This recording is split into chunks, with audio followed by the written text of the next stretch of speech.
네, 두 번째 주제입니다. 클라우드 게임 스트리밍 서비스는 과연 성공할 것인가? 라는 주제에 대해 토론을 진행하도록 하겠습니다. 먼저 저부터 이야기를 하자면 저는 클라우드 게임 스트리밍 서비스가 성공하기는 어려울 것이라고 예상을 합니다. 물론 언뜻 보면은 게임을 즐기는 그런 이상적인 방식이 될 수가 있어요. 근데 이제 과연 저는 이를 성공적으로 구현할 수 있는 그런 기술이 마련이 됐는지 의구심이 드는 거죠. 현재 스트리밍 서비스를 통해서 사람들이 즐기고 있는 뭐 음악이라든지 동영상 이런 것들은 그저 이미 제작된 콘텐츠를 재생하면 되는 문제예요. 그렇기 때문에 뭐 서버의 과부하라든지 데이터의 전송 지연 이런 기술적인 장벽이 그렇게 높지가 않죠. 근데 게임은 그렇지가 않아요. 뭐 게임의 플레이에 따라서 그 양상이 끊임없이 변하고 또 음악이나 동영상에 비해서 훨씬 더 많은 데이터를 실시간으로 전송을 해야만 하죠. 그렇기 때문에 아무리 뭐 인터넷 기술이라든지 클라우드 컴퓨팅 기술이 발전했다고 하더라도 저는 이러한 기술이 가까운 미래에 성공적으로 구현될 수 있을지 확신하기가 좀 어렵네요. 특히 뭐 실시간 반응이 중요한 특정 장르 또는 멀티플레이 게임의 경우에는 데이터 전송에 있어서 지연이 발생을 하게 되면은 이 게임 플레이에 심각한 지장을 초래할 가능성이 높습니다. 실제로 이제 최근에 구글이 출시를 예고한 스타디아 서비스 시연 현장에서도 이 데이터 전송이 지연되면서 게임 플레이가 버벅거리는 그런 모습이 포착이 되기도 했거든요. 아무도 접속하지 않은 그런 시연의 전용 서버를 사용해도 지금 이런 문제가 보이는데 실제 서비스가 출시가 돼서 수많은 사람들이 동시에 접속한다. 과연 서버가 이를 버틸 수 있을까요? 저는 이러한 기술적인 어려움을 해결하지 못한다면 클라우드 게임 서비스의 미래는 어둡다고 봅니다. 저는 클라우드 게임 서비스에 충분히 성공 가능성이 있다고 봅니다. 물론 이 서비스를 구현하는 데 가장 난관으로 꼽히던 점이 바로 기술 구현의 어려움이기는 하죠. 몇 년 전 LG에서 발표한 클라우드 게임 서비스 C게임즈가 금방 서비스 제공을 중단한 이유도 바로 기술적인 문제 때문이었습니다. 하지만 이제는 그 어려움이 해결되었기 때문에 기업들이 출시를 앞두고 있는 것 아닐까요? 과거에는 클라우드 컴퓨팅 기술 자체가 활성화되지 않았기에 기술적인 문제가 발생했지만 이후 해당 기술은 발전을 거듭해왔습니다.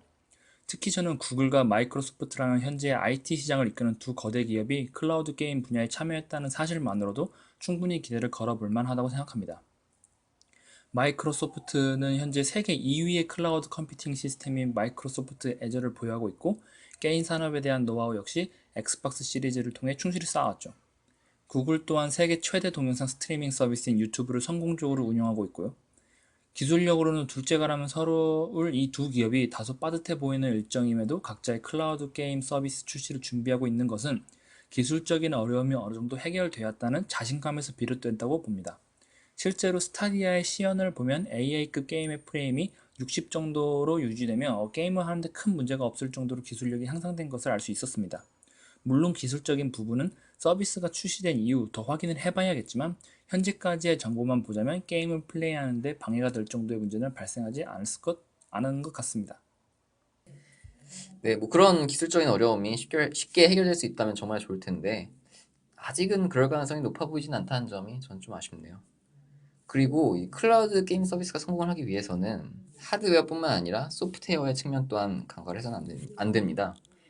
이 하드웨어의 사양에 대한 그런 걱정이 없이 클라우드 게임 서비스를 이용해서 뭐 게임을 즐길 수 있게 됐다고 하더라도 막상 그 서비스가 제공한 게임이 얼마 안 된다면은 소비자들이 이를 이용할 유인은 줄어들겠죠.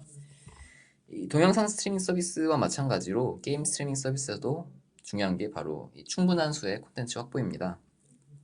특히 이제 OTT 서비스에서 우리가 뭐 오리지널 콘텐츠 경쟁처럼 게임 플랫폼을 평가할 때 매우 중요하게 여겨지는 게 바로 독점작 확보 여부죠.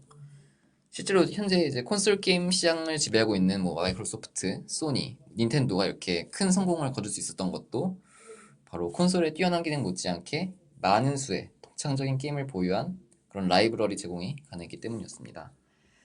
그런데 성공이 보장되지 않는 이런 클라우드 게임 서비스에 과연 얼마나 많은 게임 회사들이 자사의 작품을 유통을 하려고 할까요? 전 이에 대한 해결이 없다면 클라우드 게임 서비스의 성공 가능성은 더 낮아질 것이라고 봅니다. 실제로 많은 전문가들이 클라우드 게임 서비스의 성공 여부는 충실한 게임 라이브러리 구축에 달려 있다고 말하고 있습니다. 때문에 저는 유저들의 유입을 위해 클라우드 게임 서비스들이 독점작 확보에 굉장히 힘쓸 것이라고 봅니다. 다른 게임 플랫폼들의 사례를 살펴보면 현재 스팀이 게임 플랫폼으로 독보적인 지위를 갖고 있지만 새롭게 등장한 에픽게임즈가 유명 신작들의 독점권을 확보하며 새로운 유저들의 유입을 이끌며 스팀의 강력한 경쟁자로 떠오르고 있습니다. 또한 닌텐도와 소니는 자사 콘솔로만 플레이할 수 있는 게임들을 독점적으로 확보하며 게임 업계에서 막강한 지위를 현재도 갖고 있습니다. 지금 클라우드 게임 서비스를 준비하고 있는 기업으로 마이크로소프트와 구글이 있는데 마이크로소프트의 경우 이미 엑스박스를 통해 다양한 게임 회사와 협력 관계를 맺으며 다수의 독점자를 확보해왔고 자사에서 직접 게임을 제작해 유통하기도 했습니다. 구글 역시 지금까지 게임 산업에 직접적으로 진출한 적은 없지만 구글 플레이 스토어를 통해 수많은 게임이 유통되고 있는 만큼 게임 플랫폼으로서의 기반을 충실히 다져놨다고 볼 수 있습니다. 말씀하신 대로 클라우드 게임 서비스가 반드시 성공할 것이라고 확신하기는 어렵지만 시장에 성공적으로 안착할 경우 게임 산업에 어마어마한 파급력을 가져올 것이라는 점은 분명하기에 시장을 선점하기 위한 클라우드 게임 서비스 사업자와 손을 잡는 게임 회사들도 상당수 존재하리라 봅니다. 네, 뭐 각 게임 회사들이 클라우드 게임 서비스의 미래를 어떻게 예상하는지에 따라서 미래는 달라질 것 같네요. 사실 클라우드 게임 서비스의 가장 근본적인 고민이 바로 인터넷이 연결되어 있는 환경에서만 게임 플레이가 가능하다는 점이겠죠. 스트리밍 서비스의 개념상 클라우드 게임은 인터넷 접속이 원활하지 않을 경우에는 플레이 자체가 불가능합니다. 이러한 점은 뭐 기존의 다운로드 방식에 비교했을 때 심각한 약점이라고 볼 수가 있죠. 한번 다운로드한 게임은 뭐 우리가 인터넷 접속 여부에 상관없이 마음껏 즐길 수 있는데 반대로 이제 스트리밍 방식의 게임은 인터넷 연결 환경에 따라서 플레이가 크게 영향을 받게 되니까요. 뭐 이러한 문제점은 뭐 기존의 온라인 게임에도 해당하는 사항이 아니냐 이렇게 반문을 하실 수도 있겠지만 이 클라우드 게임의 문제는 인터넷 접속이 어려울 경우에 온라인 게임뿐만 아니라 과거에는 인터넷 연결 없이도 플레이 가능하던 그런 게임조차도 즐기는 게 불가능하다는 점입니다. 저는 음악이나 동영상과는 다르게 게임의 경우에는 이 스트리밍 방식이 아닌 다운로드 방식이 여전히 대세를 이루는 이유가 바로 이러한 기술적인 한계뿐만 아니라 언제 어디서든 게임을 플레이하길 원하는 그런 유저들의 소장 욕구도 크다고 봅니다. 올해 초에 애플에서 새로운 구독형 게임 플랫폼 서비스인 아케이드 출시를 발표를 했어요. 그런데 이제 구글 스타디아라든지 마이크로소프트 엑스클라우드와는 다르게 스트리밍 방식이 아니라 다운로드 방식으로 운영이 됩니다.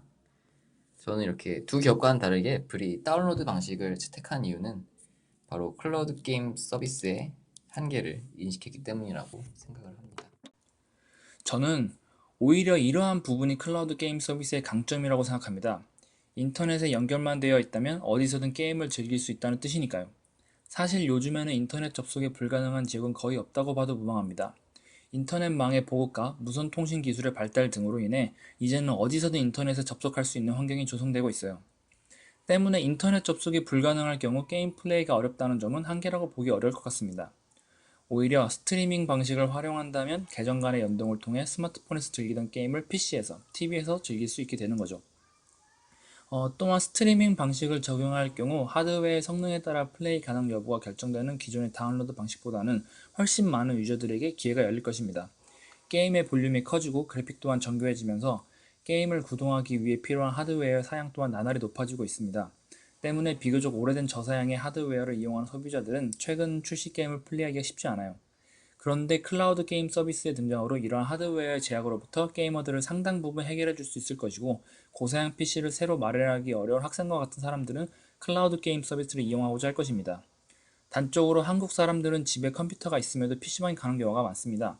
PC방 컴퓨터가 성능이 더 좋기 때문이죠. 이렇듯 한국 사람들은 더 좋은 컴퓨터에서 더 질 좋은 게임을 플레이하기 위해 이미 돈을 지불하고 있습니다. 때문에 클라우드 게임 서비스의 성능이 어느 정도 보장된다면 저사양 PC 유저들은 기꺼이 돈을 내고 서비스를 이용할 가능성이 높다고 생각합니다. 저는 사람들이 클라우드 게임을 통해 여러 제약으로부터 벗어나 더욱 편리하게 게임을 즐길 수 있게 될 것이라고 확신합니다.